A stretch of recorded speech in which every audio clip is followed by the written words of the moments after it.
Hello viewers, हम पढ़ रहे हैं कक्षा 10वीं गणित की प्रश्नावली 4.1 के प्रश्न नंबर पहले का 7वां प्रश्न। और यहाँ पर प्रश्न था, जांच कीजिए कि क्या निम्न द्विघात समीकरण है। तो इसके पहले के प्रश्न हम बहुत ही आसान तरीके से कर चुके हैं और यह भी बहुत आसान है। तो शुरू करते हैं।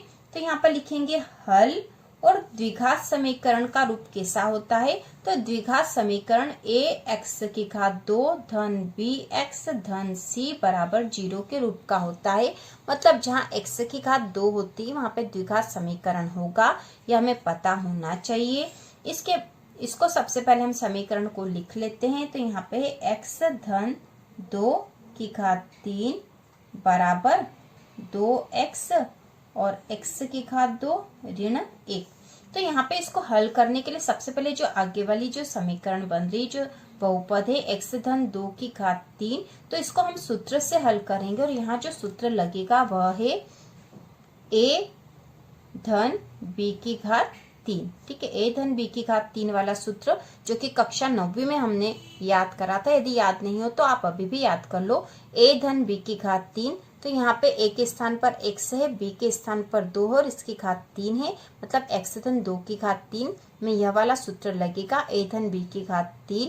तो यहाँ पे होता है a3 धन b3 धन 3ab और कोष्टक में a धन b। ठीक है, यह इसका सॉल्यूशन है। इसके अनुसार हम इसको लिखेंगे। तो x के स्थान, यहाँ पे a के स्थान पर x है तो a3 मतलब यहाँ पे हो जाएगा x3 धन b3 मतलब 2 धन 3।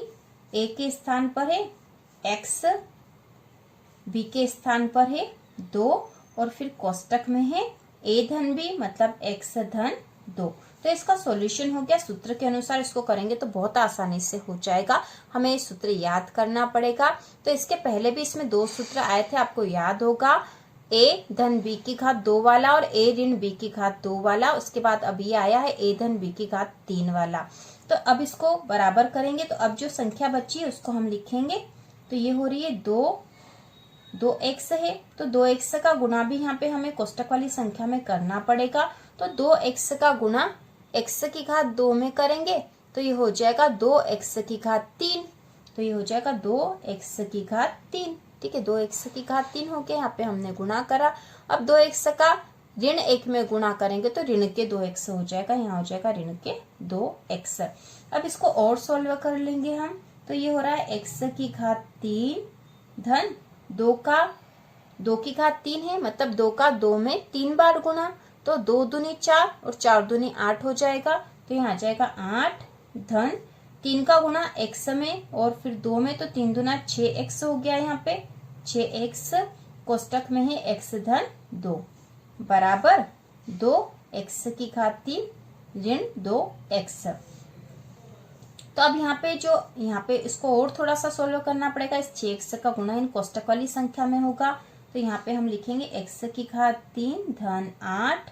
अब 6x का गुणा x में होगा तो 6x2 हो जाएगी। तो ये धन का 6x2 फिर धन 6 दूना 12x हो जाएगा यहाँ पे बराबर 2x3 ऋण के 2x। तो अब हम जैसा कि करते हैं, बराबर के इधर वाली संख्या को इधर ले आएंगे और फिर इसको सॉल्व करेंगे। तो यहाँ हो जाएगा x3 धन 8 धन 6x2 धन 12x। इसको इधर ले आएंगे तो ये हो जाएगा ऋण 2x3 और इसको इधर ले आएंगे तो हो जाएगा धन 2x बराबर 0। अब यहाँ देखो, सबसे पहले x3 वाली संख्याओं को सॉल्व करेंगे हम। तो यहाँ पे धन का x3 है और ऋण 2x3 है। तो यहाँ पे 2x में से 1x कम हो गया क्योंकि ये धन का और ये ऋण का, तो ये दोनों घटेंगे और चिन्ह बड़ी संख्या आएगा मतलब बड़ी संख्या ये है। तो 2x में से 1x कम हो गया। तो यहाँ 1x बचा मतलब x3 वो भी ऋण की होगी क्योंकि ऋण की संख्या बड़ी है। इसके बाद x2 वाली संख्या को सॉल्व करेंगे। तो यहाँ x2 वाली एक ही संख्या है तो हम इसको लिख देंगे धन 6x2 अब x वाली है तो x वाली है 12x और 2x, तो धन के हैं दोनों, तो 12x और 2x जुड़ जाएंगे, 12 और 2 14x हो जाएंगे, तो धन के 14x हो गए हैं। अब जो संख्या बची है वह है धन के 8, तो यहाँ हम लिख देंगे धन 8 बराबर 0।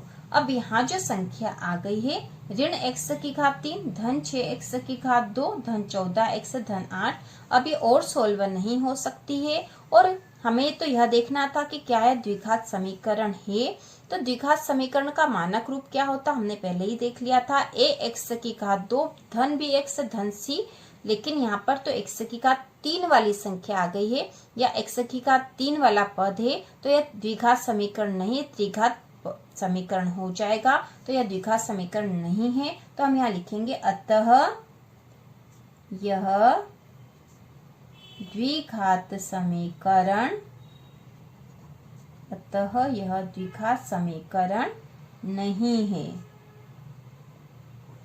तो इस प्रकार से हल हो गया, बहुत आसान था। हमें यहाँ पर एक जो सूत्र लगाना था इसको याद करना पड़ेगा, a धन b की घात 3 बराबर a की घात 3 धन b की घात 3 धन 3ab a धन b, और इसके अनुसार इसको सॉल्व कर देना। बाकी सारी प्रक्रिया वैसी है जैसे कि हम हर सवाल कर रहे हैं।